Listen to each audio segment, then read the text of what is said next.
All right, we are still in 4.4, 4.5. We're talking about accumulation.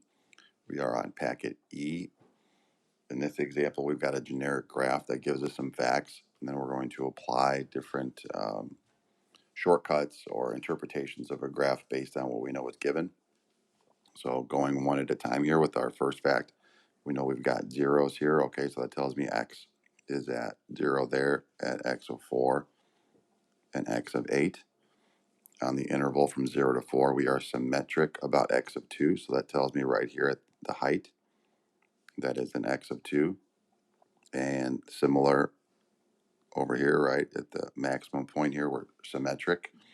Some people may prefer to draw a dotted line to ensure symmetry on the left and the right. The areas above and below the x-axis are equal. So then that tells me that all 4 sections here are equivalent. Just the sections 3 and 4 are negative. They're below the x-axis. And now I know that at f, capital F of 8 is equal to negative 4. And capital F represents the idea of the antiderivative. So then I have my area under the curve here from 0 to 4 is 4/3. So if I know this part is 4/3 and I know they're both equal, that tells me that every section here is going to be a 2/3. All right, so the only part I didn't use so far is this number 5, and we'll see how that comes into play. So choice A here, part A, goes from 0 to 8. Well, we know based on the symmetry from the problem that area is going to be a net 0.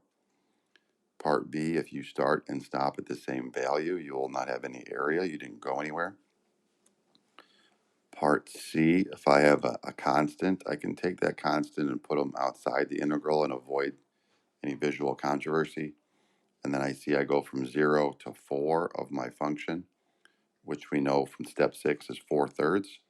So that means I'm going to take my negative 3 that I took out there and multiply by 4/3, the area under that space. And then I would have a negative 4 result. For part D, we have a sum. So I would recommend rewriting that sum. And the coefficient of 2 is only on f of x, so it is not going to be on the 1 on the right part of the sum. All right, so if I look at the graph here from 4 to 8, we know that that is our 2/3, but it is negative because it is below the x-axis.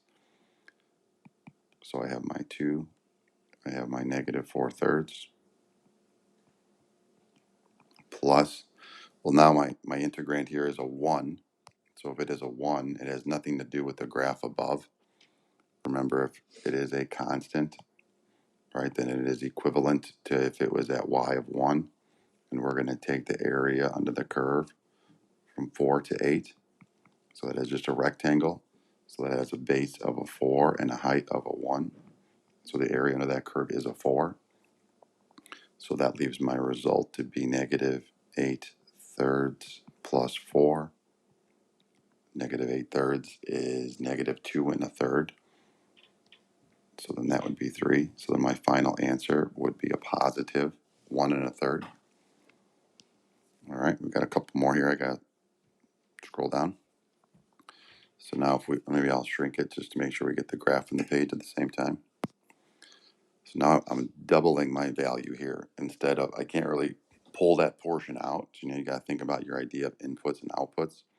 So if I input a 0 into this function, I'm still starting at f of 0. If I input a 2 into this function, I'm going to finish at f of 4. And all values between 0 and 2 are going to be accommodated there. So that just tells me I'm going to go from 0 to 4 just in a different way. So then my area is still going to be a 4/3. For part E, all right, this guy is upside down. So I'm going to flip him first from 2 to 8.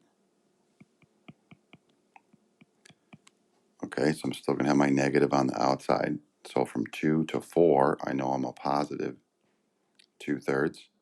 From 4 to 8, I know I am a negative 4/3. So if anything, this is just a problem of negative signs.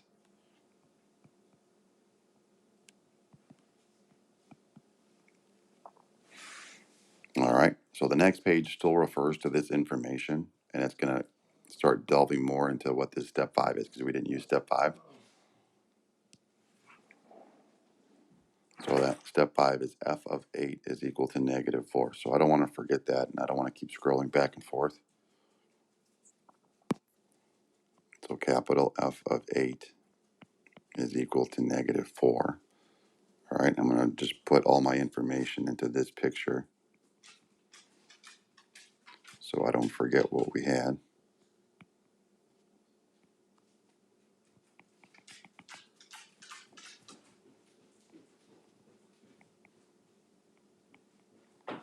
All right, so using the same information on the previous page, what is capital F of 0? So now, of course, I forgot what the equation said. All right, so we just have lowercase f of x. All right, so there's nothing fancy about that. So if I need to find capital F of 0, so I know that if I take the antiderivative of something, I'm going to get my f of 0. So I'm going to pick from 0 to, oh, let's see, what was the value that he gave us, what was provided. All right, so I'm going to use 8 because I know the value of 8. So the first time you do this, it's going to feel weird, but then after you do a couple, it's going to make more sense, and then that's why we do it now. So come FRQ time, it makes sense. All right, so long way, right? I'm going to take my antiderivative of f, whatever that function is. I'm going to evaluate at f of b, take that antiderivative and evaluate at f of a, and then that's going to be my result.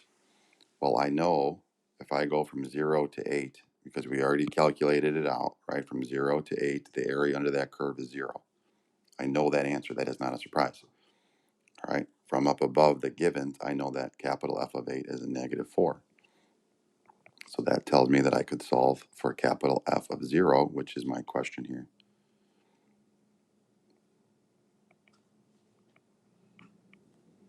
All right. So then for part A, right, I know that capital F of 0 is equal to negative 4. Okay. So now I'm going to do capital F of 4. You can do the same way. Like, there's no reason not to use 8. So if I go from 4 to 8 of lowercase, or I do my integral, I'm going to have capital F of 8 minus capital F of 4. Now, what is this area under the curve? Well, that area under the curve is a negative 4/3. I already know that part. So then I've got my negative 4 for my capital F of 8 minus capital F of 4 is equal to negative 4/3. Well, everybody's negative, so what if we just multiply everybody by a positive 1? So now I can subtract 4. So then capital F of 4 is, so this is a negative 4, right? This is really a positive 1 and 1/3. So then that would give me a 2/3.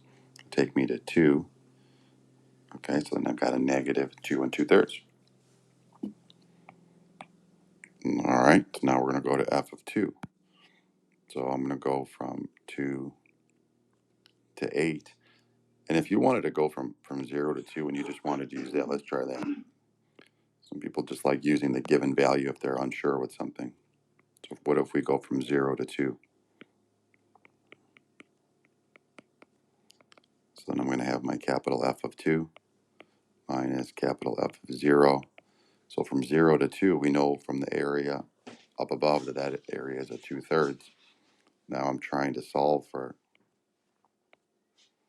so we already got F for 0. We did that in part A. So then I've got minus,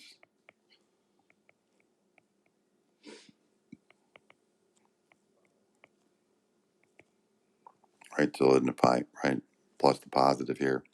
Subtract the 4 to the other side. Then I'm going to have a negative 3 and 1/3. Whichever way you go about it, it's going to be the same result.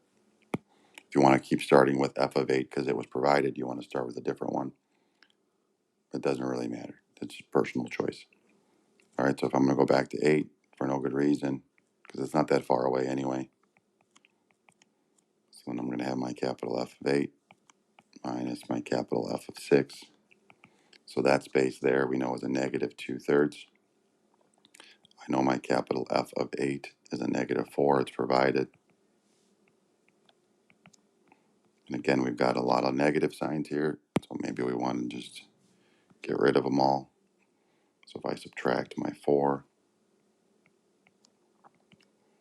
then again, I'm at my negative 3 1/3. All right, so now we're going to change this over a little bit, and we're going to do something similar, but now you can see we have an initial value, like we talked about the other day with the gravel question. We're starting off with someone in addition to get you used to this. I'm going to add something. This is like what I started with. This is like my value at f of 2. Then I travel from 2 to some unknown stopping spot for my accumulation to figure out where I'm going to stop. All right, so you're just, wherever there's an x, you're putting a 2. All right, that's just traditional function notation. So then g of 2 is negative 7 plus the area from 2 to 2 of f of t dt. Well, we know if we start and stop at the same spot, that change is 0. So then I just have negative 7. All right, so then if I go g of 0 is equal to negative 7 from 2 to 0 of f of t dt, then I know I've got my negative 7. I'm going to flip it and make it negative here.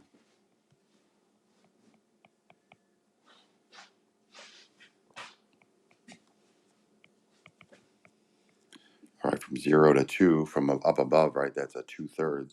So I've got negative 7 minus 2/3 is equal to negative 7 2/3. All right, note the derivative notation now. It is subtle, but it changes what we're doing. So if I want to take the derivative, and this is just of x, there's no value there, my negative 7 is going to go away.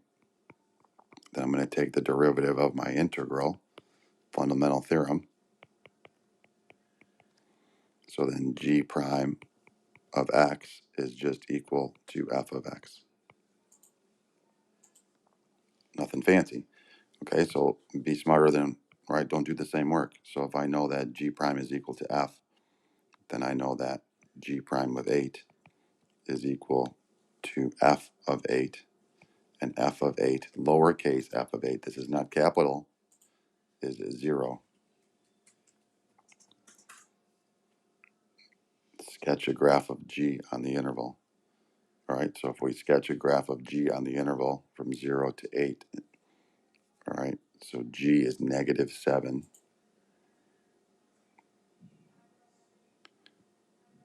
I want to use the graph. That's why I keep going up and down.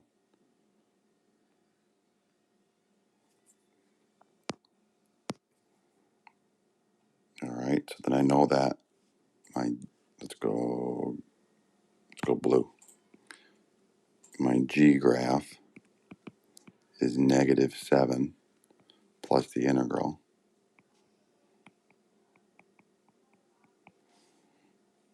So then at g of 0,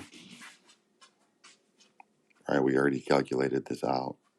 We're starting at negative 7 2/3. And then at g of 2, we're going up to negative 7. At g of 4, we're going up, right? So we're going to keep going up because we're adding up some more area here. We're going to go up another 2/3. So then we should be at negative 6 1/3. And then we're going to go back down.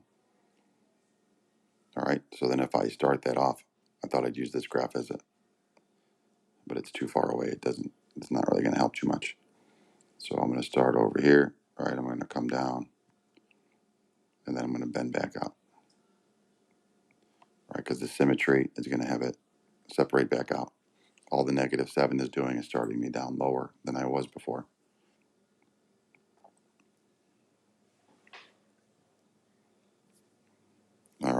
there's E. Thank you very much.